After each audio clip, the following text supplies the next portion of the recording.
Jenna Grassbaugh says she may not have seemed the military type at a young age, but when she entered college, she chose to join the ROTC program.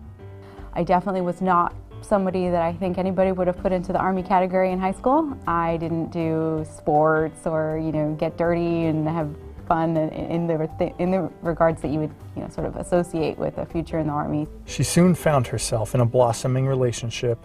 Well, we were both in the ROTC program. He was the battalion commander, and I knew nothing, literally next to nothing, if not less than nothing about the Army at that point, and was very obviously impressed with his knowledge and his expertise and clear competence.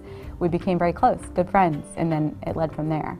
John Grassbaugh was 3 years older, and in Jenna's freshman year he graduated college, received his commission as an armored cavalry officer, and went on to become a platoon leader in the 82nd Airborne Division. The couple maintained their relationship through the years. Eventually, Jenna also was sworn in as a commissioned officer and took another oath at the altar. When I graduated, he commissioned me, gave me my oath, which was nice. And then it was a couple weeks after that we got married, and then about a month after that, if not less really, about a month after that he deployed. It was at the end of my first year in law school when he was in Iraq that everything really changed. In an apartment, of course, all we had was a peephole. So I looked through the peephole, I saw the two uniformed officers. It's still that image of them being at the door and looking through the peephole and seeing them and then opening it to know that this was not good. It's still something that I see sometimes and that, I guess you could say haunts me a little bit. I think it always will. So his full name is Captain Jonathan David Grassbaugh, and again, he was 25 when he died. Captain Jonathan Grassbaugh, Specialist Rodney McCain. In the next 3 weeks or so was like a whirlwind.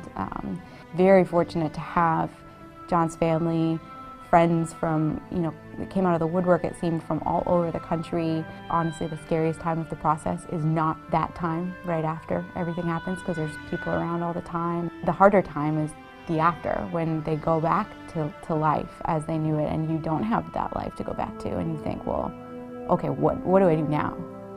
I just couldn't imagine going back to law school and going back to the routine that had all been based on this life that I thought I had and would continue to have. Much to the chagrin of my family, I decided I'm leaving law school for right now, not necessarily forever, but for right now, and I'm going to go on active duty. And maybe I'll get the chance also to deploy and to contribute in some way to what's going on and to what John was a part of when he died.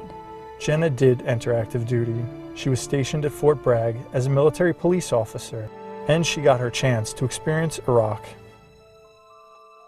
I often tell people that, if you want a couple of words to sum him up, it would be non sibi, which is Latin and means not for oneself. After the last few years of change, she felt called back to her original path and applied for the funded legal education program and made her way back to school. So I decided to go back. Having completed law school, Captain Grassbaugh found herself stationed back at Fort Bragg in the same 82nd Airborne Division that her husband was serving in when he made the ultimate sacrifice. This year she attended the 82nd Airborne Division Memorial for the 5th time since her husband's passing, but in a new role. I've been a Gold Star family member at the memorial in the past. I've had an escort, a sponsorship from a member of the unit that John was a part of. In this sort of unique role, I guess, that maybe it would be helpful to another family and even to me a little bit as well if I could be that sponsor for another family.